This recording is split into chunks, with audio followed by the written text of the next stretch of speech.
Hey, what's up guys? Trucker Curtis here. So I just threw on some chains. We're headed up White Pass Mountain. This is the first time driving in the snow like this. That's why you gotta take it nice and easy through here, man. These roads aren't no joke. That beeping sound in the background is my PDL lock. Lock up my tires there.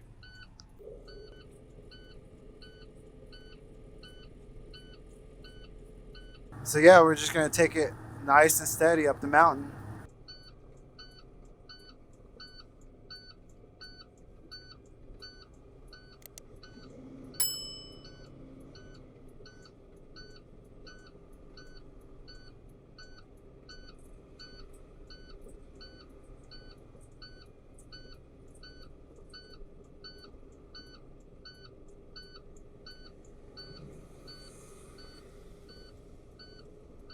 Hey, what's up guys? Trucker Curtis here. If you're thinking about becoming a regional truck driver, listen up because you're not going to want to miss this video. Being a regional truck driver, one of the pros is definitely having your weekends off.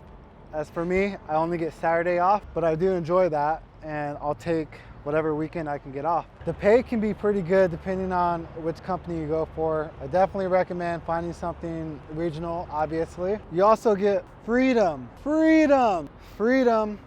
So the freedom that you get out on the road is awesome. You don't have a boss breathing down your neck all the time. No one really bothering you. It's just you and the open road all day and all night, depending on when you drive for sure. But the freedom is very good. So don't worry about if someone's gonna be harassing you all the time about your job. Just go in there, do your job, make on-time deliveries and get her done. You'll have nothing to worry about.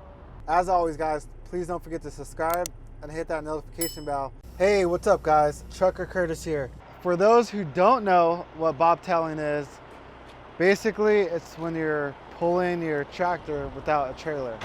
So pretty much looks like this. So yeah, you're just rolling like this.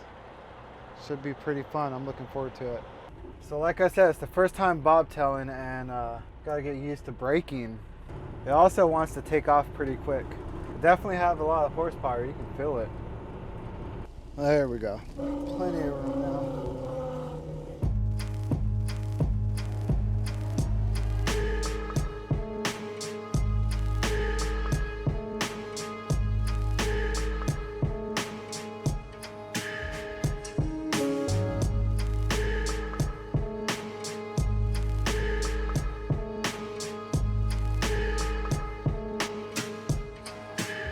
Hey, what's up guys? Trucker Curtis here. Cons to regional truck driving, city driving. And that could be a con because not a lot of people out there like driving these trucks in big cities. Being stuck in one particular region, this can be a big con because, well, let's face it, not everybody likes to do repetitive things over and over and over again. Would it bother you if you had to change tractors every day? Slip seating. So this is a huge con and I actually don't like it. I just wish they would stick me with the tractor already, but as an unassigned driver, you don't get assigned tractors. So driving pups. If you've never driven double trailers, riding with them, you're gonna have double the problems. It's almost always something with doubles. As always guys, please don't forget to subscribe and hit that notification bell. Hey, what's up guys? Trucker Curtis here. Let it snow, let it snow, let it snow. Might have been some black ice in that shaded area. Never know. Better be safe than sorry though. So I'm pretty sure these guys here are gonna have a white Christmas, even though it's still pretty early. I think they have snow up here like a lot. But let me know in the comments below if you guys like white Christmases as well. I do, that's for sure, and I'm hoping that we have one this year again, just like last year. So just reply white Christmas in the comments down below, and that'll let me and others know that you're hoping for a white Christmas this year. Hey, what's up guys? Trucker Curtis here.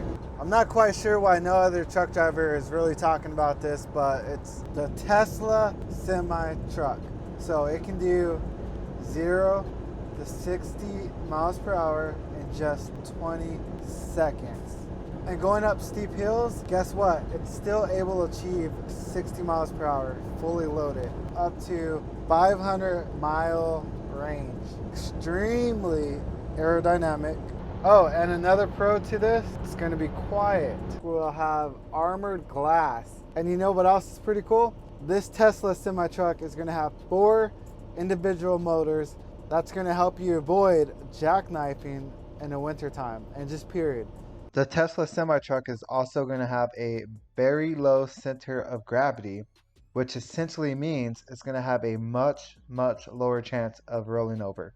Hey, what's up guys? Trucker Curtis here. 5 things you should know before becoming a new truck driver. Number 1 listed here. This is not an easy career. Before you get into truck driving, you have to understand that. Definitely want to have a clean drug alcohol history. Don't want to do drugs. So that's number 2 for you. Jumping into number 3, what employer should you work for? So tools, I definitely recommend getting a GPS, a trucker GPS, not any GPS. Don't use your Google GPS because it's not going to tell you like low bridges and stuff like that. And I just want to remind you, future truckers or you guys, who's thinking about getting in the game, you can be successful at trucking, definitely. The number 1 thing you want to do is protect your CDL license once you have it. As always, guys, please don't forget to subscribe and hit that notification bell. Trucker Curtis here. Step number 1, get your regular driver license. Number 2, age requirement. Check with your state to see if it's 18 or 21 before you get your commercial driver license. Number 3 is taking a trip down to your local DMV to go ahead and pick up a commercial driver's guide. Study it front to back, page to page. Head to your DMV, let them know you're there for your CDL permit. Once you pass that, they'll give you your temporary commercial learner's permit. So once you have your commercial learner's permit, jump into school right away. Once you're done with CDL school, your school will set you up to take an exam. And now, congratulations, my friend, you now have a commercial driver license.